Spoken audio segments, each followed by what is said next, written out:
नमस्कार दोस्तों, कृष्ण वचन में आपका स्वागत है। आज का अध्याय है बहुत खास, क्योंकि आज हम जानेंगे आखिर क्यों भगवान श्री कृष्ण ने शिशुपाल की 100 गालियां की थी माफ। तो आइए जानते हैं महाभारत से जुड़े इस किस्से के बारे में। शिशुपाल भगवान श्री कृष्ण की बुआ का बेटा था। जन्म के समय शिशुपाल की 3 आंख और 4 हाथ थे, जिसे देखकर उनकी माता व पिता चिंता में पड़ गए और बच्चे को त्यागने का फैसला किया।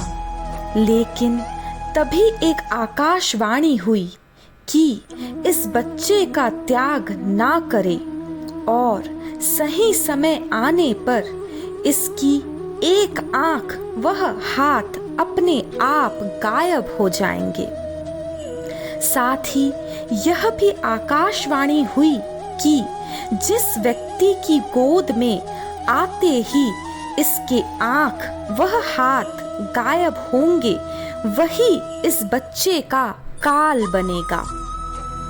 एक दिन श्री कृष्ण ने जैसे ही बच्चे को गोद में लिया, उस बच्चे की एक आंख वह हाथ गायब हो गए, जिसे देखकर श्री कृष्ण की बुआ एक ओर बहुत प्रसन्न हुई और दूसरी ओर चिंता में पड़ गई, क्योंकि आकाशवाणी के मुताबिक श्री कृष्ण ही उनके बच्चे का काल बनने वाला था।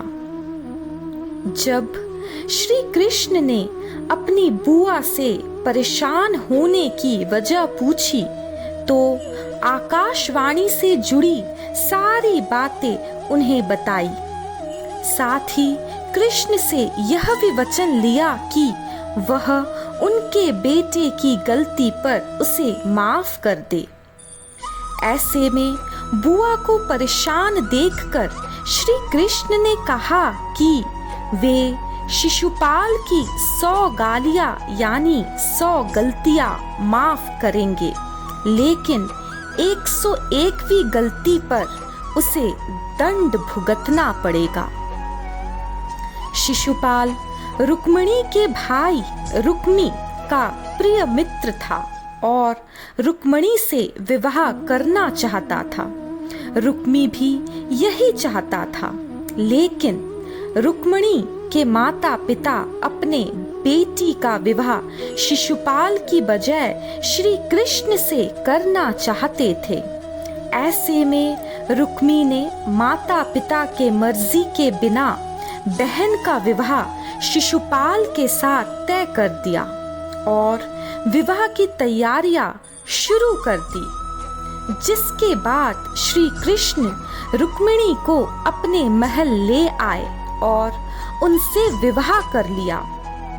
इस वजह से शिशुपाल श्री कृष्ण से नफरत करता था और मौका मिलने पर उनका अपमान करने लगता था।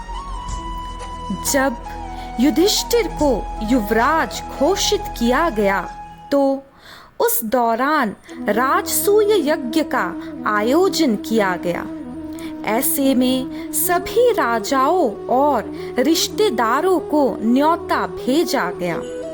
इस आयोजन में वासुदेव श्री कृष्ण और शिशुपाल भी आमंत्रित थे और वहां पहुंचे। आयोजन के दौरान जब युधिष्ठिर श्री कृष्ण का सत्कार करते हैं, तो शिशुपाल को बुरा लगता है और वह श्री कृष्ण को बुरा भला बोलने लगता है। श्री कृष्ण वचन के बंधन में होने के कारण उसे कुछ नहीं कहते और शांत मन के साथ आयोजन में शामिल हुए। लेकिन जैसे ही शिशुपाल की 100 गालियां पूरी होती है और 101वीं गाली मुख से निकलती है, तो भगवान श्री कृष्ण सुदर्शन चक्र से उसकी गर्दन धड़ से अलग कर देते हैं। ये थी भगवान श्री कृष्ण और शिशुपाल से जुड़ी एक कहानी। राधे राधे।